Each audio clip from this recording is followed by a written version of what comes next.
Bonjour à tous, un petit tirage réflexif aujourd'hui. Ça fait quelques jours que j'en ai pas fait et j'avais bien envie d'aller voir de quoi on voulait nous parler aujourd'hui. De l'abondance. Génial. Why not, j'ai envie de dire. Oula. Ça fait beaucoup trop. Non, merci. Hop. C'est bizarre quand on passe d'un paquet de cartes à un autre. Le rebelle. Ça donne un poids, une pesanteur, la comparaison dans les mains qui est très différente. Des fois c'est un petit peu bizarre de se réadapter d'un jeu à l'autre.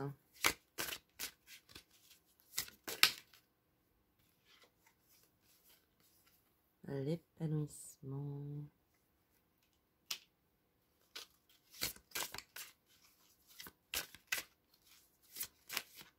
Yep.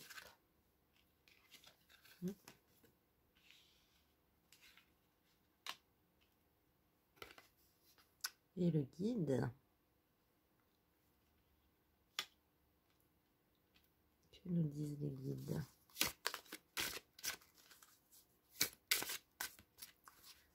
Les guides veulent nous transmettre quelque chose. Et le stress. Ok.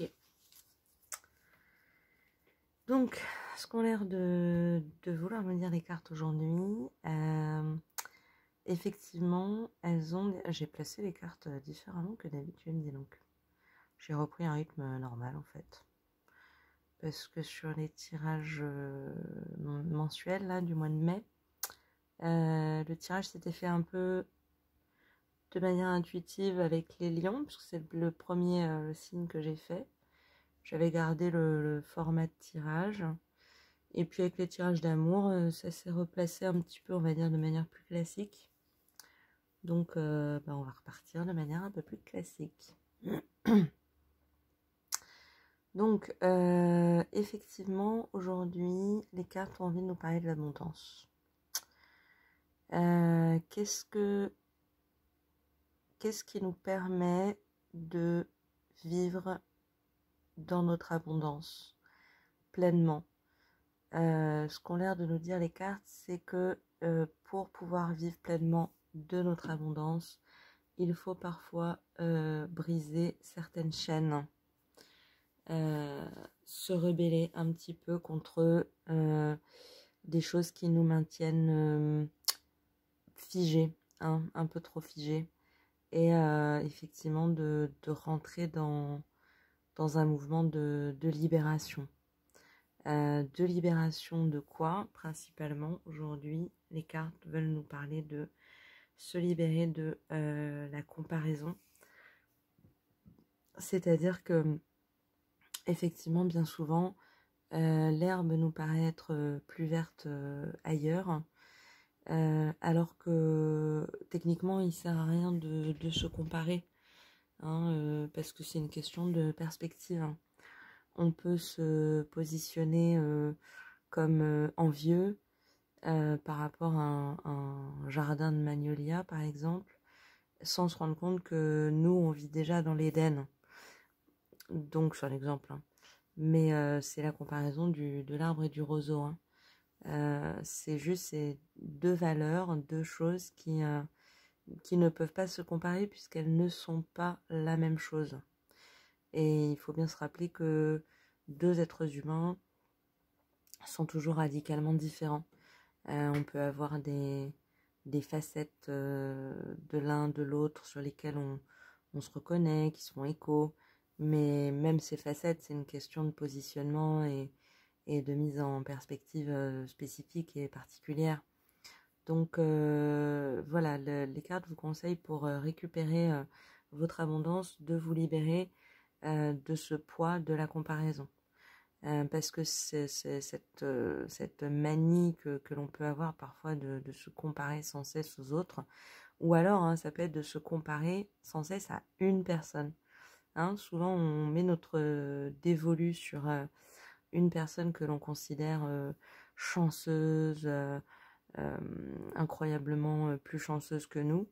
Et en fait, ce dont il faut se rendre compte, c'est que souvent cette personne, pourquoi est-ce qu'on fait une fixette sur cette personne?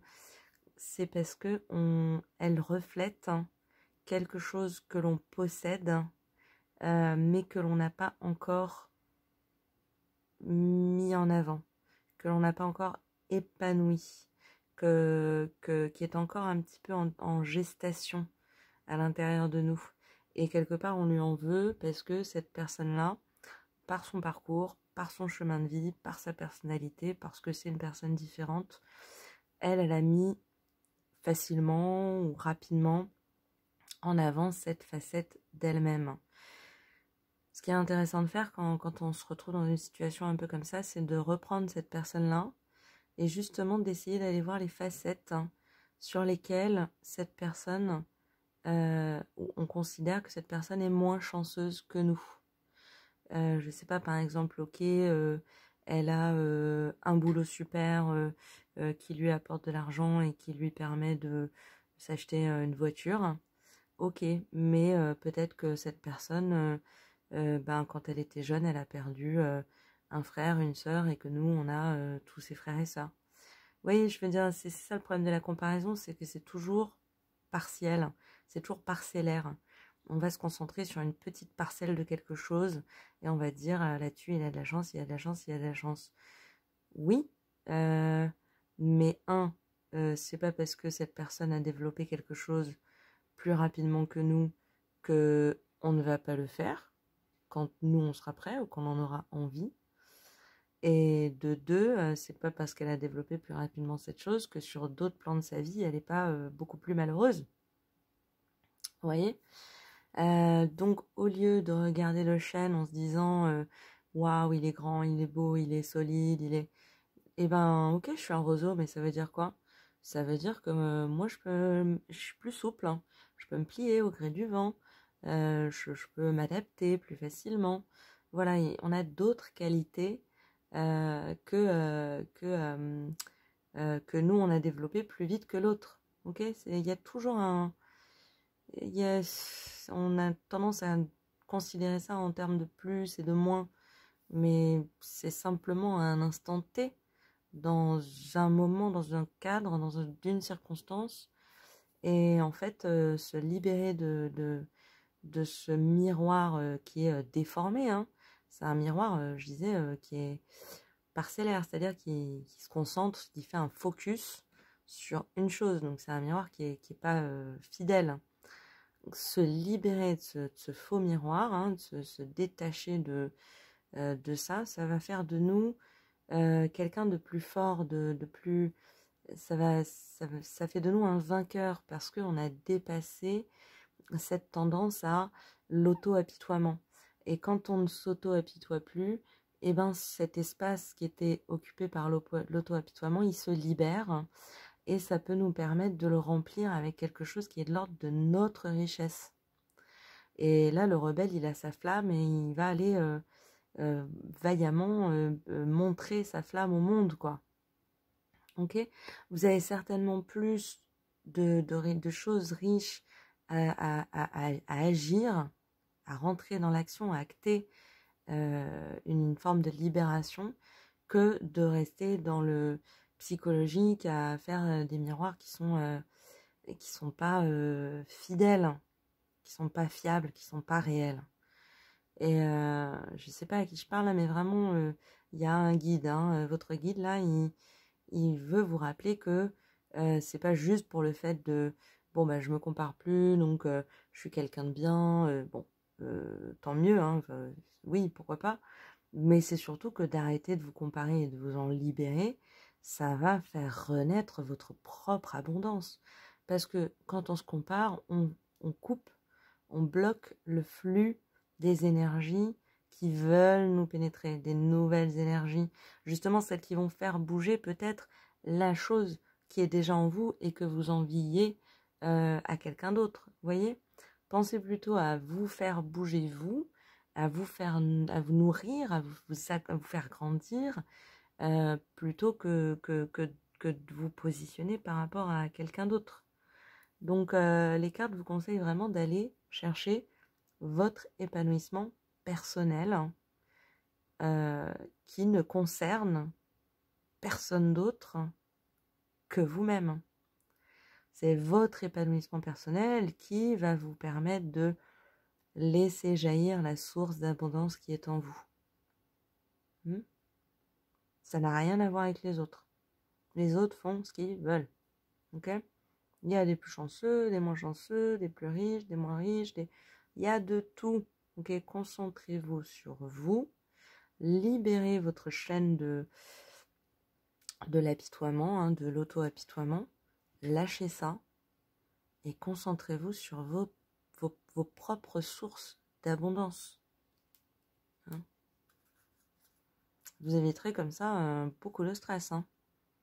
Les cartes vous invitent à quitter cette situation de stress et de rentrer dans une situation beaucoup plus sereine. Vous voyez bien, le guide, là, il se tourne, il fuit le stress, il se tourne vers l'épanouissement. Donc, on est bien sûr lâcher cette tendance à se comparer aux autres. Et on a l'introspection qui a voulu tomber tout à l'heure, mais bon, elles sont tombées, il y avait 3 cartes, mais elle était quand même retournée, et on confirme, l'épanouissement va venir du fait que vous arriviez à vous regarder vous-même pour et avec vos propres richesses intérieures, les vôtres. L'abondance, elle n'est pas de l'autre, elle vient de nous-mêmes, en nous-mêmes, de notre source d'abondance personnelle. Ok ? Souvent d'ailleurs, les personnes qui nous paraissent chanceuses ou qui sont tellement mieux que nous, mais c'est simplement qu'elles laissent vibrer et vivre cette source d'abondance intérieure sans se soucier de ce que veulent ou de ce que font les autres. Donc on ne se tourne plus vers les autres, on se tourne vers nous-mêmes, intérieurement, et on se libère de cette prison émotionnelle et mentale. On lâche le stress, on se libère du stress et on rentre vraiment dans quelque chose de l'ordre de je suis capable, je sais, je peux, je me connais, je sais où je vais. Un peu d'introspection. Voilà ce que j'avais pour vous. Est-ce que j'ai tiré des cartes complémentaires avec... je me rappelle plus. Non, de toute façon, là, j'ai pas le jeu, donc... Ok, bon, on va s'arrêter là pour celui-là. C'était très joli, très spécifique. C'est vraiment pour vous rappeler votre propre source d'abondance. Et celle-ci, elle est en vous et pas à l'extérieur. Voilà, je vous souhaite une très bonne continuation et puis je vous dis à très bientôt. Au revoir.